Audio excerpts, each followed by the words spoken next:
வணக்கம், நான் உங்க சௌமியா பிரவீன்குமார். இன்னைக்கு என்னோட கிச்சன்ல நம்ம என்ன ரெசிபி பார்க்க போறோம்னா, வீட்டில் காய்கறியே இல்லாத டைம்ல என்னடா குழம்பு வைக்கிறதுன்னு சொல்லி யோசிச்சுட்டு இருக்கவங்களுக்கு தாங்க இந்த குழம்பு, அப்பள புளி குழம்பு. இதை எப்படி பண்றதுன்னு பார்க்கலாம் வாங்க.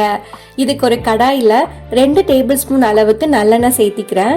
எண்ணெய் நல்லா காஞ்சதுக்கு அப்புறமா 1/2 டீஸ்பூன் கடுகு, 1/4 டீஸ்பூன் வெந்தயம் சேர்த்திக்கலாம்.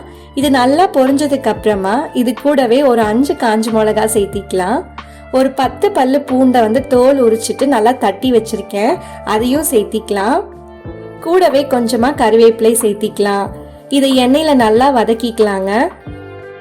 பூண்டு வெங்காயம் இல்லாம கூட இந்த குழம்பு நம்ம செய்ய முடியும், டேஸ்ட் நல்லா இருக்கும்.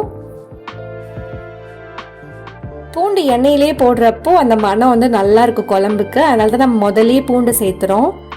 இது கூடவே ஒரு பெரிய வெங்காயத்தை கட் பண்ணி வச்சிருக்கேன், அதையும் சேர்த்திக்கலாம். நீங்க பெரிய வெங்காயத்துக்கு பதிலாக சின்ன வெங்காயத்தை சேர்த்துனா இன்னும் குழம்பு டேஸ்டா இருக்குங்க. இப்ப வெங்காயம் நல்லா வதக்கியாச்சு.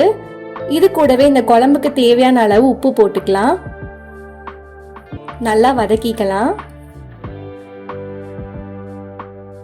இந்த குழம்ப நம்ம இன்னைக்கு வச்சுட்டு நாளைக்கு சாப்பிட்டா இன்னும் டேஸ்ட் நல்லா இருக்கும். கண்டிப்பா ட்ரை பண்ணி பாருங்க.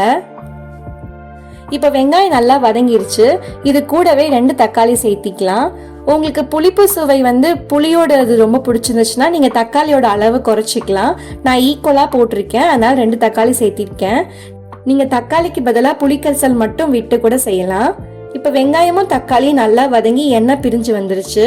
இந்த ஸ்டேஜ்ல 1 டீஸ்பூன் அளவுக்கு மிளகாய் தூள், 2 டீஸ்பூன் அளவுக்கு மல்லித்தூள், 1 டீஸ்பூனுக்கு கொஞ்சம் கம்மியா சாம்பார் தூள் சேர்த்திட்டு இதோட பச்சை வாசனை போற அளவுக்கு நல்லா வதக்கிக்கலாங்க. இப்ப வெங்காயமும் தக்காளியும் நல்லா வதங்கிருச்சு. மசால் தூளோட பச்சை வாசனை போனதுக்கு அப்புறமா ஒரு எலுமிச்சம்பழ அளவு புளிய நான் கரைச்சி வச்சிருக்கேன், அதை சேர்த்திக்கலாம். இது கூடவே கொஞ்சமா தண்ணியும் சேர்த்திக்கலாம். இதெல்லாத்தையும் நல்லா கலந்து விட்டுக்கலாம். இப்போ உப்பு செக் பண்ணிக்கலாங்க. கொஞ்சம் கம்மியா இருக்க மாதிரி இருக்கு, அதனால நான் கொஞ்சம் உப்பு சேர்த்துறேன். இது நல்லா க்ளோஸ் பண்ணி நல்லா கொதிக்க விடலாம். இது கொதிச்சுட்டு வர கேப்ல நம்ம அப்பளத்தை பொரிச்சுக்கலாம். இப்ப நல்லா புளிப்பு சுவை இருக்கனால இது என்ஹான்ஸ் பண்ற மாதிரி 1 டீஸ்பூன் அளவுக்கு சர்க்கரை போட்டா குழம்பு டேஸ்ட் நல்லா இருக்கும். அதனால சர்க்கரை சேர்த்திட்டு நல்லா கலந்து விட்டுக்கலாம். இதெல்லாம் நல்லா கொதிச்சு பச்சை வாசனை எல்லாம் போனதுக்கு அப்புறமா நம்ம ரெடி பண்ணி வச்சிருக்க அப்பளத்தை இது கூட சேர்த்திக்கலாம். நார்மலா கடையில கிடைக்கிற அப்பளம், உளுந்த அப்பளம் தான். இதைய சேர்த்திட்டு நல்லா மிக்ஸ் பண்ணிக்கலாம்.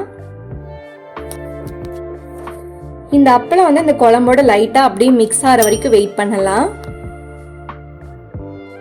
ஒரு 5 நிமிஷம் லோ ஃப்ளேம்லயே நம்ம கொதிக்க விடலாம். நல்லா கொதிச்சு அப்பளம் குழம்போட நல்லா மிக்ஸ் ஆயிடுச்சு. இப்ப ஸ்டவ் ஆஃப் பண்ணிட்டு சுட சுட சாதத்தோட சர்வ் பண்ணுங்க. கண்டிப்பா நெக்ஸ்ட் டைம் எப்ப இந்த குழம்பு வைப்பீங்கன்னு வீட்டில் இருக்கவங்க எல்லாரும் கேட்பாங்க, அந்த அளவுக்கு டேஸ்டா இருக்கும். இதே மாதிரி குயிக்கான சிம்பிளான ரெசிபிஸை உங்களுக்கு பார்க்கணும்னா என்னோட சௌமியா இந்த கிச்சன் சேனலை மறக்காம சப்ஸ்கிரைப் பண்ணிக்கோங்க.